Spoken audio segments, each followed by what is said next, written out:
ಮತ್ತೊಂದು ಕಡೆ power centre ಆಗ್ತಾ ಇದೆ ಮಲ್ಲಿಕಾರ್ಜುನ್ ಖರ್ಗೆ ಅವರ ನಿವಾಸ. ಮಲ್ಲಿಕಾರ್ಜುನ್ ಖರ್ಗೆ ನಿವಾಸಕ್ಕೆ ಸಚಿವರು ದೌಡಾಯಿಸ್ತಾ ಇದ್ದಾರೆ. ಸದಾಶಿವನಗರದಲ್ಲಿರುವಂತಹ ಎಐಸಿಸಿ ಅಧ್ಯಕ್ಷರ ನಿವಾಸಕ್ಕೆ ಸಚಿವರು ಆಗಮಿಸಿದ್ದಾರೆ. ಸಚಿವ ಸತೀಶ್ ಜಾರಕಿಹೊಳಿ, ಜಮೀರ್ ಅಹಮದ್, ಎಚ್.ಸಿ. ಮಹದೇವಪ್ಪ, ದಿನೇಶ್ ಗುಂಡೂರಾವ್, ಶರಣ್ ಪ್ರಕಾಶ್ ಪಾಟೀಲ್ ಸೇರಿದಂತೆ ಇನ್ನು ಅನೇಕ ಸಚಿವರು ಆಗಮಿಸಿದ್ದಾರೆ. ನಾನೇ 5 ವರ್ಷ ಸಿಎಂ ಅಂತ ಸಿದ್ದರಾಮಯ್ಯ ಹೇಳಿದ್ದಾರೆ. ಸಿಎಂ ಆಪ್ತ ಬಳಗದಲ್ಲಿ ಗುರುತಿಸಿಕೊಂಡಿರುವಂತ ಸಚಿವರು ಎಲ್ಲರೂ ಕೂಡ ಹೋಗ್ತಾ ಇದ್ದಾರೆ. ಯಾಕಂತಂದ್ರೆ ಈಗ ಶಾಸಕರ ವೋಟಿಂಗ್ ಆಧಾರದ ಮೇಲೆನೆ ಇಲ್ಲಿ ಸಿಎಂ ಆಯ್ಕೆ ಪ್ರಕ್ರಿಯೆ ನಡೆದಿರುತ್ತೆ. ಸಿದ್ದರಾಮಯ್ಯ ಮುಖ್ಯಮಂತ್ರಿಯಾಗಿ ಆಯ್ಕೆ ಆಗಿದ್ದಾರೆ. ಆ ಕಾರಣಕ್ಕಾಗಿ ಅವರನ್ನ ಬದಲಾವಣೆ ಮಾಡುವಂತ ವಿಚಾರ ಅಥವಾ ನಾಯಕತ್ವದ ಬದಲಾವಣೆ ಆ ಥರದ್ದು ಯಾವುದೇ ರೀತಿಯಾದಂಥ ಚರ್ಚೆ ಆಗಿಲ್ಲ. ಆಮೇಲೆ ಅವರಿಗಿರುವಂಥ ಆಸೆ ಅವರು ವ್ಯಕ್ತಪಡಿಸೋದು ಕೂಡ ಅದರಲ್ಲೂ ಏನೂ ತಪ್ಪಿಲ್ಲ ಅಂತೇಳಿ ಸ್ವತಃ ಸಿಎಂ ಸಿದ್ದರಾಮಯ್ಯ ಅವರು ಹೇಳಿದ್ದಾರೆ. ಮತ್ತೊಂದು ಕಡೆ ಈಗ ಈ ಸಿಎಂ ಆಪ್ತ ಬಳಗದಲ್ಲಿ ಗುರುತಿಸಿಕೊಂಡಿರುವಂಥ ಸಚಿವರೆಲ್ಲರೂ ಕೂಡ ಮಲ್ಲಿಕಾರ್ಜುನ್ ಖರ್ಗೆ ಅವರ ನಿವಾಸಕ್ಕೆ ಹೋಗಿರೋದು ಕೂಡ ಒಂದಷ್ಟು ಕುತೂಹಲ ಮೂಡಿಸ್ತಾ ಇದೆ. ಯಾಕಂತಂದರೆ ಆ ಥರದ್ದು ಯಾವುದೇ ಬದಲಾವಣೆ ಆಗೋದಿಲ್ಲ ಅಂತೇಳಿ ಎಲ್ಲ ಗೊಂದಲಗಳಿಗೆ ಅಂತೆ ಕಂತೆಗೆ ಫುಲ್ ಸ್ಟಾಪ್ ಇಟ್ಟಿದ್ದಾರೆ ಸಿಎಂ ಸಿದ್ದರಾಮಯ್ಯ ಅವರು.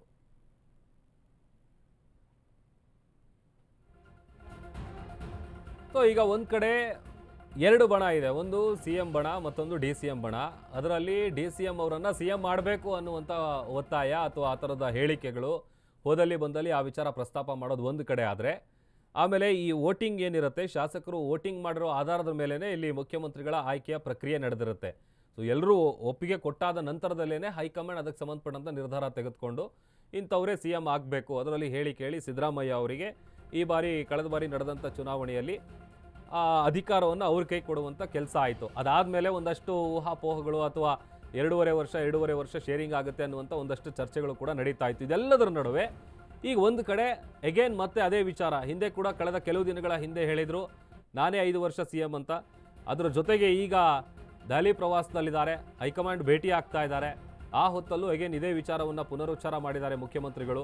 ಆ ಥರದ್ದು ಯಾವುದೇ ರೀತಿಯಾದಂಥ ಕ್ರಾಂತಿ ಆಗಲ್ಲ, ಬದಲಾವಣೆ ಆಗಲ್ಲ, ಅದೆಲ್ಲ ಕೂಡ ಅವ್ರನ್ನೇ ಕೇಳಬೇಕು ನೀವು ಅನ್ನುವಂಥ ನಿಟ್ಟಿನಲ್ಲಿ ಹೇಳಿದ್ದಾರೆ. ಆಮೇಲೆ ಹೈಕಮಾಂಡ್ ಏನು ನಿರ್ಧಾರ ತಗೊಳುತ್ತೆ ಅದಕ್ಕೆ ನಾವಿಬ್ಬರೂ ಕೂಡ ಬದ್ಧರಾಗಿರ್ತೀವಿ. ಅವ್ರು ಏನು ಆರ್ಡರ್ ಮಾಡ್ತಾರೆ ಆ ಥರ ನಾವು ನಡ್ಕೋತೀವಿ. ಆಮೇಲೆ ಒಂದಿಬ್ಬರು ಶಾಸಕರು ಮಾತ್ರ ಡಿ ಕೆ ಶಿವಕುಮಾರ್ ಅವರು ಸಿ ಎಂ ಆಗಲಿ ಅಂತೇಳಿ ಅವರ ಆಸೆಯನ್ನು ವ್ಯಕ್ತಪಡಿಸ್ತಾರೆ. ಅವರ ಅಭಿಮಾನಿಗಳು ಕೂಡ ಅದನ್ನು ಹೇಳ್ತಾರೆ, ಅವರ ಬೆಂಬಲಿಗರು ಕೂಡ ಹೇಳ್ತಾರೆ. ಅದು ಅವರ ನಿರ್ಧಾರ ಬಿಟ್ಟರೆ, ಅದು ಅವರ ವೈಯಕ್ತಿಕ ನಿರ್ಧಾರ ಬಿಟ್ಟರೆ ಪಕ್ಷದ ನಿರ್ಧಾರ ಅಲ್ಲ ಅನ್ನುವಂಥದ್ದು ಕೂಡ ಸ್ಪಷ್ಟಪಡಿಸುವಂಥ ಕೆಲಸ ಆಗಿದೆ. ಇದರ ಜೊತೆಗೆ ಮಲ್ಲಿಕಾರ್ಜುನ್ ಖರ್ಗೆ ಅವರ ನಿವಾಸ ಸದಾಶಿವನಗರದಲ್ಲಿರುವಂಥ ಅವರ ನಿವಾಸಕ್ಕೆ ಎಲ್ಲ ಸಚಿವರು ಹೋಗಿದ್ದಾರೆ.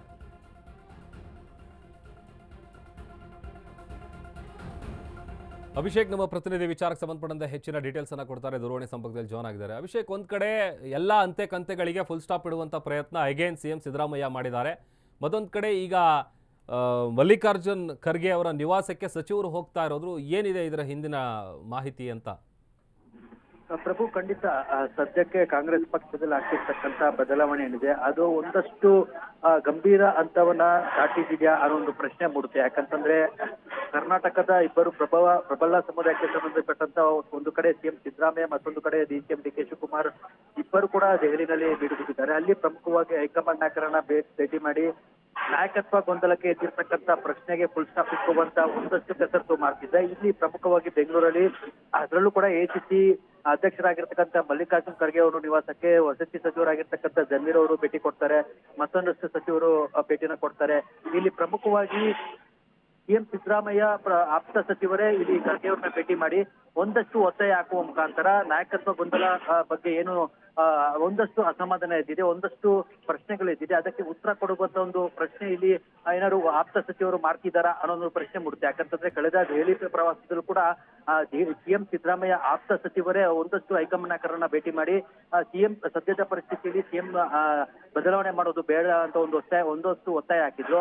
ಆ ಒಂದು ಒತ್ತಾಯ ಮೇರೆಗೆ ಹೈಕಮಾಂಡ್ ನಾಯಕರು ಕೂಡ ಒಂದಷ್ಟು ತಾತ್ಕಾಲಿಕವಾಗಿ ಬ್ರೇಕ್ ಅನ್ನು ಹಾಕಿದ್ರು. ಆದ್ರೆ ಈಗ ಬದಲಾದಂತ ಒಂದು ಸನ್ನಿವೇಶಕ್ಕೆ ಸಂಬಂಧಪಟ್ಟಂತೆ ಈಗ ಸಿಎಂ ಸಿದ್ದರಾಮಯ್ಯ ಕೂಡ ದೆಹಲಿನಲ್ಲಿದ್ದಾರೆ, ಡಿ ಕೆ ಶಿವಕುಮಾರ್ ದೆಹಲಿನಲ್ಲಿದ್ದಾರೆ. ಈಗ ಅವರು ದೆಹಲಿನಲ್ಲಿ ಹೈಕಮಾಂಡ್ ನಾಯಕರನ್ನ ಭೇಟಿ ಮಾಡಿ ನಾಯಕತ್ವಕ್ಕೆ ಸಂಬಂಧಪಟ್ಟಂತ ಒಂದಷ್ಟು ಬೇಡಿಕೆನ ಒಂದಷ್ಟು ಪ್ರಸ್ತಾಪನೆ ಇಡೋದಾದ್ರೆ ಅಲ್ಲಿ ಹೈಕಮಾಂಡ್ ನಾಯಕರು ಇಲ್ಲಿ ಬೆಂಗಳೂರಲ್ಲಿ ಆಗ್ತಿರ್ತಕ್ಕಂಥ ಏನು ರಾಜಕೀಯ ಸನ್ನಿವೇಶಗಳಿರ್ಬೋದು ಮತ್ತು ಶಾಸಕರ ಅಭಿಪ್ರಾಯ ಇರ್ಬೋದು ಮತ್ತು ಸಚಿವರ ಒತ್ತಾಯ ಏನಿರ್ಬೋದು ಅದನ್ನ ಗಣನೆಗೆ ತೆಗೆದುಕೊಂಡು ಸಿಎಂ ಸಿದ್ದರಾಮಯ್ಯ 5 ವರ್ಷ ಸಿಎಂ ಆಗಿರ್ತಾರ ಅನ್ನೋದು ಸೂಚನೆ ಕೊಡ್ತಾರ ಅನ್ನೋದು ಕೂಡ ಇಲ್ಲಿ ಪ್ರಶ್ನೆ ಆಗುತ್ತೆ.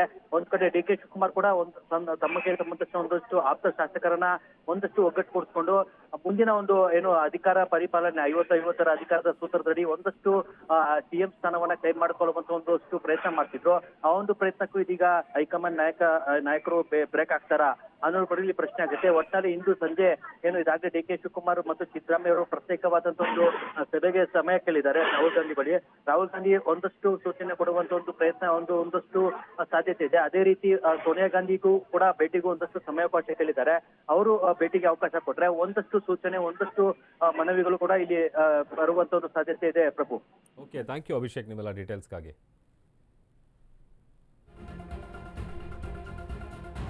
ಇನ್ನು 5 ವರ್ಷ ನಾನೇ ಸಿಎಂ ಎಂಬ ಸಿದ್ದರಾಮಯ್ಯ ಹೇಳಿಕೆ ವಿಚಾರಕ್ಕೆ ಸಂಬಂಧಪಟ್ಟಂತೆ ಹೈಕಮಾಂಡ್ ತೀರ್ಮಾನ ಸಿಎಂ ಸಿದ್ದರಾಮಯ್ಯ ಅವರು ಹೇಳಿದ್ದಾರೆ. ಏನೇ ಬದಲಾವಣೆ ಆದರೂ ಕೂಡ ಅದು ಹೈಕಮಾಂಡ್ ಲೆವೆಲಲ್ಲೇ ಆಗಬೇಕು. ಬೆಂಗಳೂರಲ್ಲಿ ಸಚಿವ ಎಚ್ ಸಿ ಮಹದೇವಪ್ಪ ಪ್ರತಿಕ್ರಿಯೆ ಕೊಟ್ಟಿದ್ದಾರೆ. ಶಾಸಕಾಂಗ ಪಕ್ಷದ ಅಭಿಪ್ರಾಯವನ್ನು ಪಡೆದು ಆ ವಿಚಾರ ಹೇಳಿದ್ದಾರೆ. ಸಿದ್ದರಾಮಯ್ಯ ಹೇಳಿಕೆಯನ್ನು ನಾನು ಸ್ವಾಗತ ಮಾಡ್ತೀನಿ ಅಂತ ಎಚ್ ಸಿ ಮಹದೇವಪ್ಪ ಹೇಳಿದ್ದಾರೆ. 5 ವರ್ಷ ಆಡಳಿತ ಮಾಡಬೇಕು ಅಂತ ಜನ ಸ್ಪಷ್ಟ ಬಹುಮತವನ್ನು ಕೊಟ್ಟಿದ್ದಾರೆ. ಸಿದ್ದರಾಮಯ್ಯನವರೇ ಸಿಎಂ ಆಗಿ ಮುಂದುವರಿತಾರೆ, ಅದರಲ್ಲಿ ಯಾವುದೇ ರೀತಿಯಾದಂಥ ಅನುಮಾನ ಇಲ್ಲ. ಇನ್ನು ಕೆಲ ಶಾಸಕರಿಂದ ಗೊಂದಲ ಸೃಷ್ಟಿ ಆಗುತ್ತೆ, ಸೊ ಅದೆಲ್ಲ ಕಾಮನ್ ಅನ್ನುವಂಥ ರೀತಿಯಲ್ಲಿ ಎಚ್ ಸಿ ಮಹದೇವಪ್ಪ ಅವರು ಈ ವಿಚಾರಕ್ಕೆ ಸಂಬಂಧಪಟ್ಟಂತೆ ಹೇಳಿಕೆಯನ್ನು ಕೊಟ್ಟಿದ್ದಾರೆ.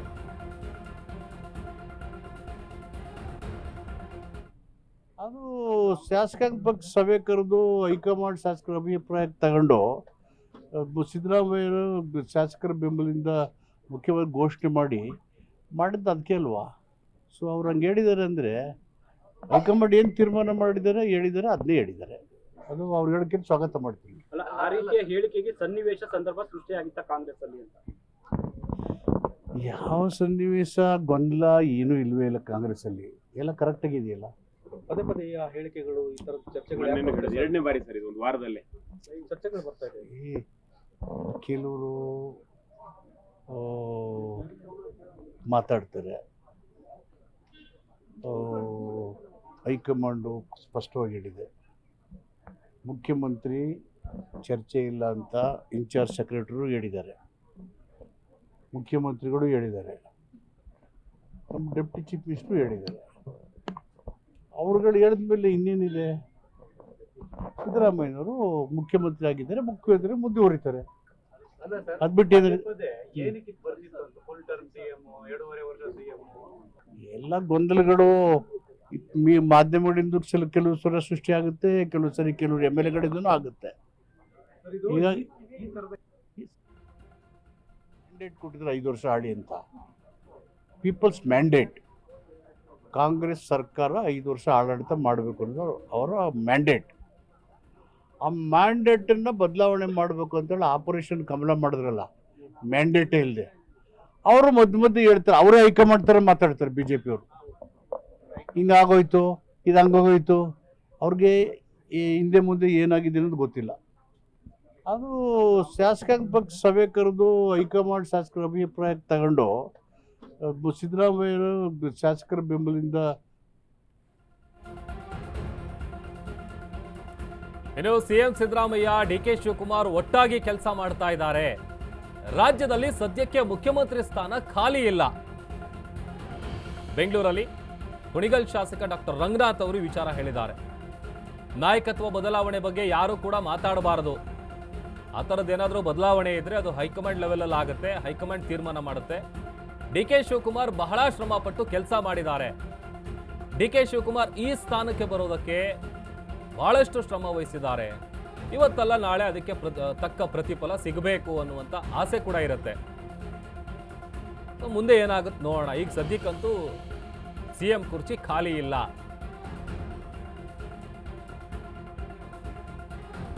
ಕುಣಿಗಲ್ನ ಶಾಸಕ ಡಾಕ್ಟರ್ ರಂಗನಾಥ್ ಅವರು ಈ ವಿಚಾರವಾಗಿ ಪ್ರತಿಕ್ರಿಯೆ ಕೊಟ್ಟಿದ್ದಾರೆ.